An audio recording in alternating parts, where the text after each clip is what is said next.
reaches of the universe is the star planet Symbion, a perfect world until their biological experiments exploded, creating an exotic realm beyond all belief. As mutant life forms ravaged their global paradise, a new and incredible species emerged, the Sectaurs, with Prince Dargon leading his warriors of the Shining Realm against the evil General Spydrax.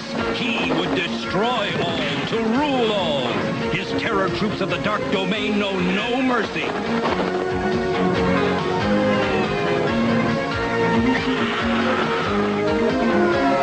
The brave, the bold, and the fearless stand with Dargon. The brutal and cruel attack with Spydrax. These are the Sectaurs, the warriors of Symbion. Hey everybody, the Freelance is back again to do another showcase for Freelance for you guys. Finally, it's not a haul video. Despite all the stuff I've just recently obtained, I actually went ahead and decided I wanted to do something I actually find to be more fun. More bugs! Yeah. What can I say? I fucking love these guys. In particular, I love these two. This, of all the ones I have, you know, you've got ones with wings, one with big pincers. This one's actually my favorite. These are Skulk and Trancula.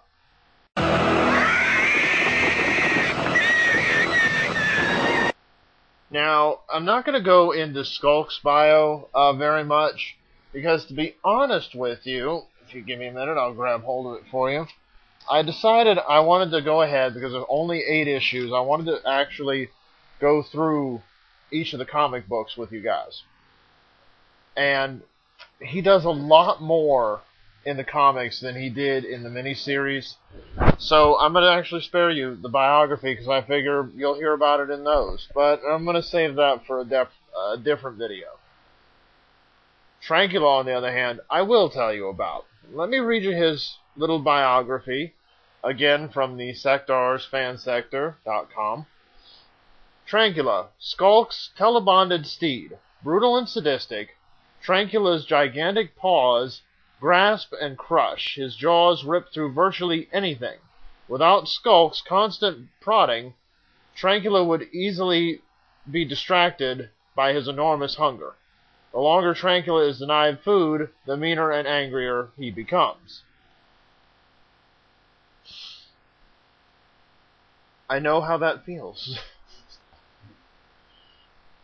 I don't know specifically why this one became my favorite. The others have different little gimmicks. Again, they've got wings that fly, and they can all just about do the mouth thing, except for Battle Beetle. But something about this one, I just like his look. I guess because I'm a big fan of spiders anyway. I like him. I like him a lot. I also like Skulk just because of all the evil Sectaurs, he's the most inhuman looking. And he's also the one that most resembles the creature he's telebonded to. Which I haven't explained to you. Telebonding is basically a psychic link between a bug and a Sectaur. That's pretty much it in a nutshell. I will say that probably one of the best things about this character, and I didn't know this until very recently, Skulk was actually voiced by Frank Welker, who we of course all know as Generation 1 Megatron, Soundwave, and a slew of other characters to his credit. So that's a fun little factoid there. Again, in the show... And with the secrets from the Great Hive, we will destroy the Shining Realm! And Prince Dargon! We owe Mantor a dose! To Mantor and his map!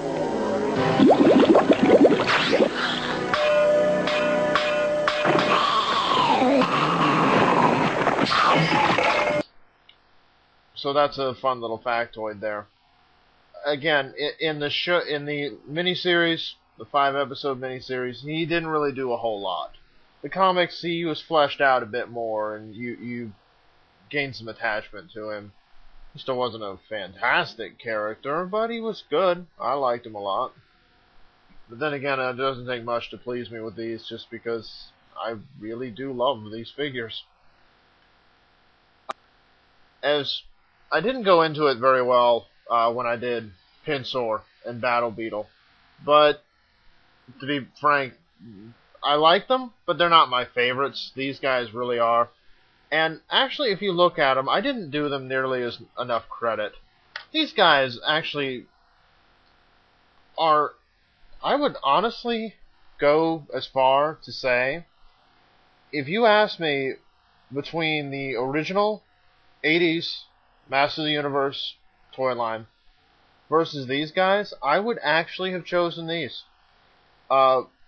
Simply based on a multitude of things.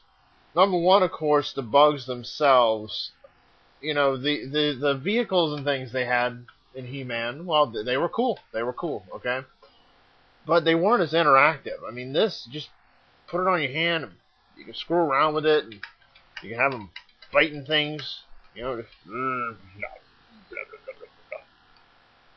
just fun. They're just insanely fun. And on top of that, they're so well detailed. You know, the bumps and ridges in his head. I love the color on his eyes. His eye color just pops. You get this under a black light. Wow. Okay, that's all I've got to say. And then all that fur.